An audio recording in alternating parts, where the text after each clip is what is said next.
بسم اللہ الرحمن الرحیم.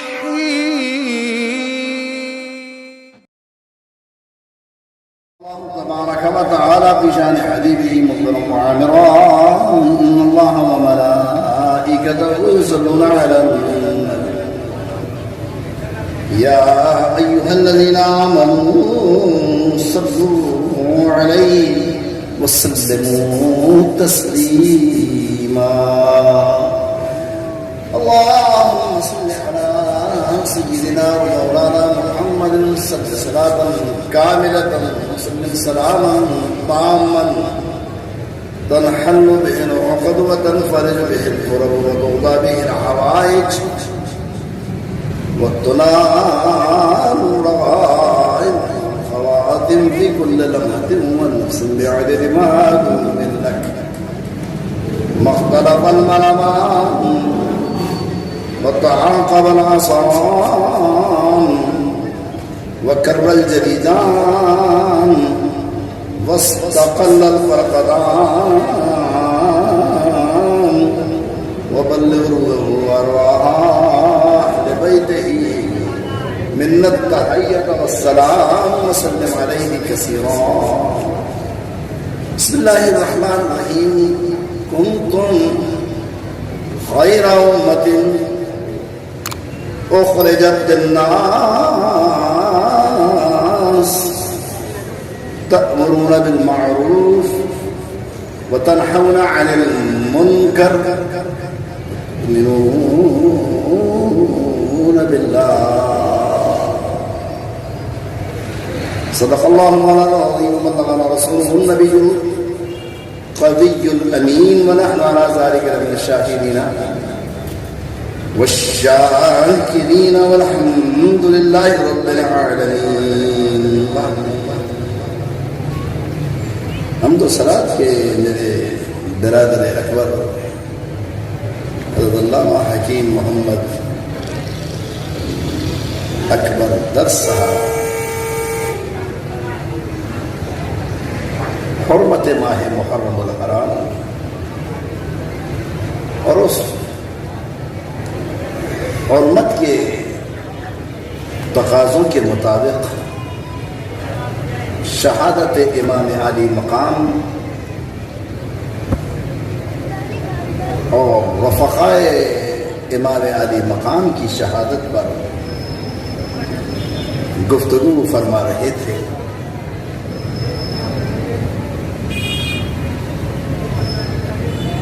اور میں نے قرآن کریم و فرقان حمید کی وہی آیہ کریمہ جو کل تلاوت کی تھی اور انشاءاللہ عاشور کی شب تک اسی آیہ کریمہ پر گفتگو کروں گا.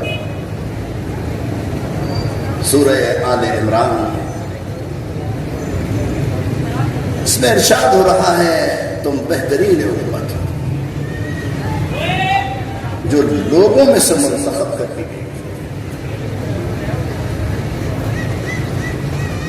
تأمرون بالمعروف اچھائی کا حکم دیتے وتنہون عن المنکر اور برائیوں سے روکتے.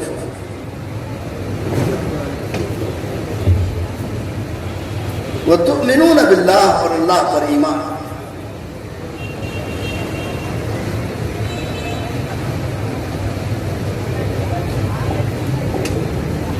آج اسی بہترین امت جس کو قرآن نے کہا کہ تم بہترین امت ہو اور یقیناً یہ بہترین امت ہے، اس میں کوئی شک نہیں کہ وہ جتنے آسمانی مذاہب ہوں یا دیگر مذاہب جن کا آسمانی مذاہب سے کوئی تعلق نہ ہو. عیسائیت آسمانی مذہب ہے، یہودیت آسمانی مذہب ہے، ایک مذہب انجیل کا ماننے والا ہے، ایک مذہب تورات کا ماننے والا ہے. ایک مذہب عیسیٰ علیہ السلام کو نبی مانتا ہے، دوسرا مذہب موسیٰ علیہ السلام کو مانتا ہے۔ ایک انجیل پر عامل ہے، ایک تورات پر عامل ہے، مگر اس کے علاوہ بھی بدھ مذہب ہے، شنٹو مذہب ہے جاپان میں، بدھ مذہب ہے جاپان چائنا میں، ہندوازم ہے جو اپنے اوتار کو مانتا ہے، جو وید کو مانتا ہے، اوستا کو مانتا ہے، یہ مذاہب ہے۔ پھر عیسائیوں کے اندر جو ہے پروٹیسٹنٹ ہیں، کیتھولک ہیں، یہودیوں میں بھی طبقات ہیں، تو وہ آسمانی مذاہب ہوں یا غیر آسمانی مذاہب۔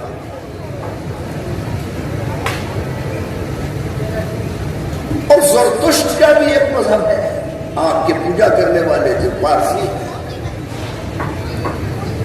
آتش کدے میں 1000 سال سے آگ جل رہی ہے، وہ پوجتے ہیں۔ صدر میں ان کا سب میں بڑا معبد آتش کدہ بہری بازار میں موجود ہے، اور شاید بہت کم لوگوں نے اس کو اندر سے دیکھا ہو، مگر میں نے اسے اندر سے بھی جا کر دیکھا۔ بلا مبالغہ کہہ سکتا ہوں کہ ان کی عبادت گاہ جتنی صاف اور ستھری ہے، یہ جنرل ضیاء الحق کے ماشاء اللہ دور کی بات ہے، جب ساؤتھ کے سب مارشل اللہ ایڈمنسٹریٹر بریگیڈیئر اخیان گل طاہر ہوا کرتے تھے، بریگیڈیئر اخیان گل طاہر نے مجھ سے کہا کہ میں اس آتش کدے کو دیکھنا چاہتا ہوں۔ میں نے کہا کہ جو مکھی تھے اسے کہا کہ آپ کے مسائل بھی حل ہوں گے۔ بریگیڈیئر صاحب وہاں تھے، ان کے ساتھ میں گیا تھا۔ برما ٹیک کی لکڑیوں پر، کرسیوں پر، جس فرش پر میں چل رہا تھا، خدا گواہ ہے اس فرش پر میرا پیر پھسل رہا تھا، اتنی صفائی تھی۔ ہماری مسجد کے مصلی کو جا کر دیکھے تو جہاں سجدہ گاہ ہے اس پر نشانات ہوتے ہیں۔ ہماری سجدہ گاہ ہے، ہماری مسجد کے اندر، جسے اسلام نے یہ کہا کہ نظافت نصف ایمان، نظافت آدھا ایمان ہے، اس نظافت کا حال ہماری مساجد میں دیکھا جا سکتا ہے۔ میں کمپیریٹو بات کرنے کا قائل نہیں کہ میں تقابل کروں کہ مسجد خراب ہے، مسجد اللہ کا گھر ہے، مگر میں نے اس کو جب دیکھا تو مجھے بریگیڈیئر اخیان گل طاہر کہنے لگے اسدر صاحب ہماری مسجدیں ایسی کیوں نہیں ہیں؟ میرے پاس کیا جواب ہوتا اس کا؟ میں ان کو کیا کہہ سکتا تھا کہ ایسا کیوں نہیں ہے؟ ہاں، حرمین شریفین کے لیے کہہ سکتا ہوں کہ حرمین شریفین میں مطاف 24 گھنٹے دھلتا ہے۔ مدینۃ النبی کے لیے کہہ سکتا ہوں کہ سرکار کی بارگاہ 24 گھنٹے تک دھلتی ہے، مگر ہماری مسجدیں، اقبال نے کہا تو مسجدیں مرثیہ خواہ ہے کہ نمازی نہ رہے، یعنی وہ صاحب اوصاف حجازی نہ رہے۔ یہ مسجدیں آج مرثیہ پڑتی ہیں مسلمانوں کا،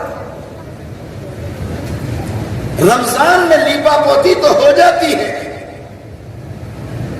رمضان المبارک کے آنے پر تو ان مساجد کے اندر آرائش ہو جاتی ہے، رمضان المبارک کی آمد پر تو ان مساجد کے اندر قمقمے لگ جاتے ہیں، مگر کیا دل روشن ہوتے ہیں؟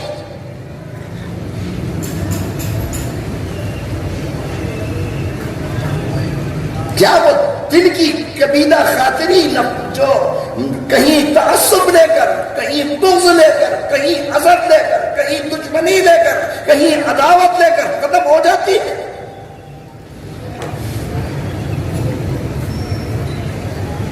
اقبال نے اسی لیے کہا تھا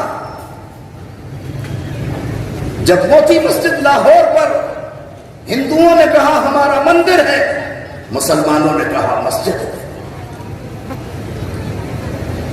سر تیج بہادر سپرو چیف جسٹس سے پنجاب حکومت کے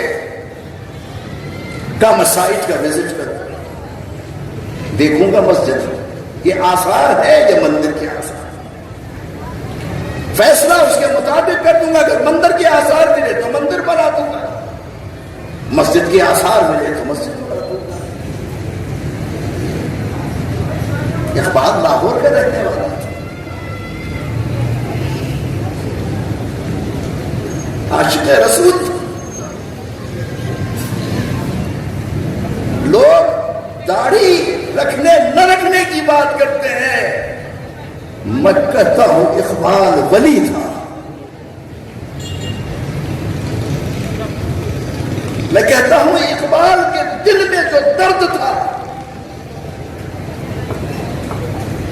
وہ جب اس کا آخری وقت آیا ہے، سکرات کا عالم طاری ہو رہا ہے، تو اس نے کہا تھا کہ نصیب اجازت آیت کے بعد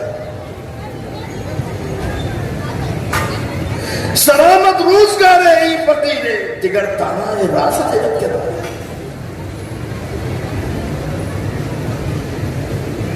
یا رسول اللہ آپ کا انتظار کر رہا ہوں،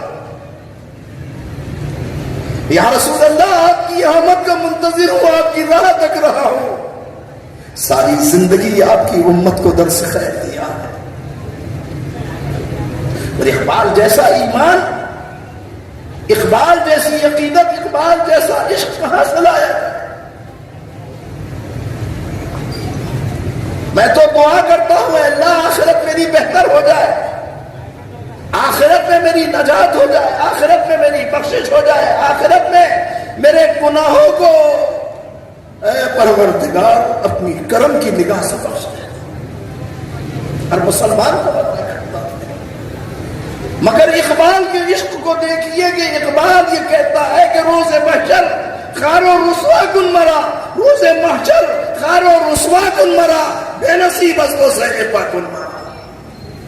یا رسول اللہ روز محشر اقبال جب آپ کو دیکھے گا، قرآن نے کہا نا فَتَحَجَّبْ بِهِ فَأَنْ يَبْعَثَكَ رَبُّكَ مَقَامًا مَحْمُودًا۔